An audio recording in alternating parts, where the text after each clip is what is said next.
안녕하세요. 여러분의 안경 후배 민경! 카리스마 터지는 꼼지락의 에이스 강민경입니다.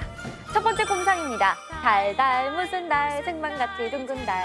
이번 주 금요일 무술년 정월 대보름이 뜹니다. 우리 조상들은 정월 대보름이면 한 해 동안 건강과 풍년을 기원하기 위해 호두와 잣 등 불원부터 오곡밥, 나물 반찬, 귀발기술까지 맛과 영양이 풍부한 음식들을 챙겨 먹었는데요. 여기서 귀발기술, 조금 생소하죠?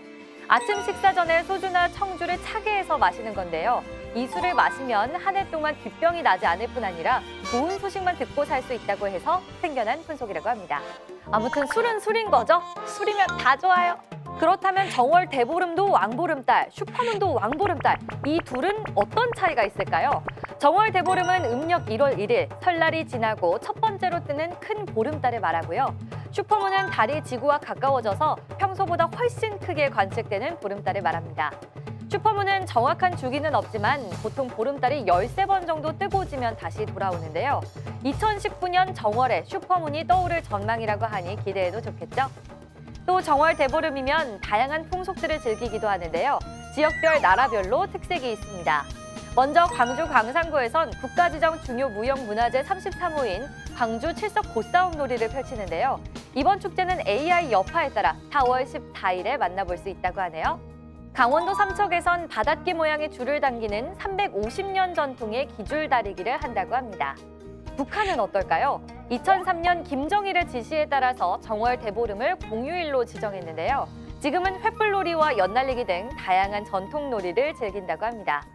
한편 미얀마에선 정월 보름이면 아난다 사원에서 야영 축제가 열리는데요. 황소 카트를 타고와 캠핑을 하면서 전통 생활을 즐긴다고 하네요. 풍요의 상징인 보름달, 때론 광기와 공포를 뜻하기도 합니다. 미국의 한 연구소는 정신병이 유발되는 범죄들은 모두 보름달이 뜰 때 그 정도가 심해진다는 연구 결과를 발표하기도 했는데요. 실제로 영국에선 보름달이 뜰 때면 폭력 범죄에 대비해 경찰 병력을 추가 배치한다고 합니다. 달을 향한 너무도 다른 두 시선, 여러분에게 달이란 어떤 의미인가요? 전 보면 얼굴이 달덩이 같아요.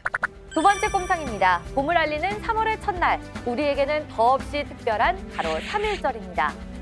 석 달 동안 무려 200만 명이 참가했는데요. 사망자만 7,500명, 부상자는 16,000여 명, 47,000여 명은 끔찍한 고문을 당했습니다. 3.1절 하면 떠오르는 유관순 열사, 이런 모습으로 기억하는 분들 많으실 텐데요. 사실 이 이미지는 맞아서 얼굴에 혈관이 터지고 부어오른 것이고 실제는 이와 같다고 하죠. 일제가 의도적으로 얼굴이 부은 모습을 퍼뜨린 거라고 합니다. 이런 씨... 혹시 남도의 유관순, 윤영숙 열사를 아시나요? 1918년 수피아 여학교에 입학한 윤영숙 열사는 반일회에 가입, 민족의식을 키우는 데 앞장섰는데요. 3.1 만세운동에 참여해 태극기를 흔들던 왼손이 잘리고 오른쪽 눈은 실명하고 맙니다. 여수 이순신공원 항일 열사 기념탑엔 팔이 잘린 윤영숙 열사의 모습이 새겨져 있기도 하죠. 이후 왼팔은 조국을 위해 바쳤고 나머지 한 팔은 문맹자를 위해 바친다는 신념으로 어린이 교육에 힘쓰던 윤 열사. 50세가 되던 해 6.25 한국 전쟁으로 유명을 달리하고 맙니다. 안타깝게 생을 마감한 윤영숙 열사. 그의 묘비석에 새겨진 글이 오래도록 마음을 울립니다. 뜻깊은 3.1절, 태극기 개양은 필수인데요. 하지만 어떻게 다는지 헷갈리시죠? 저만 헷갈리는 거 아니죠? 3.1절 같은 국경일이나 경축일, 평일엔 기뽕과 김면 사이를 떼지 말고 태극기를 달고요. 편충일이나 국장기간 등 조의를 표하는 날엔 뒷면의 너비만큼 태극기를 내려 달아야 한다는 사실 꼭 기억하세요. 저 꼭 달 거예요. 여기서 잠깐! 그렇다면 법정 공휴일인 3.1절은 유급휴가일까요? 공무원이나 공기업 직원은 유급휴가를 누리지만 영세한 중소기업 노동자들에겐 그저 관공서 문 닫는 날일 뿐 돈 받고 쉬는 날은 일요일과 노동절뿐입니다.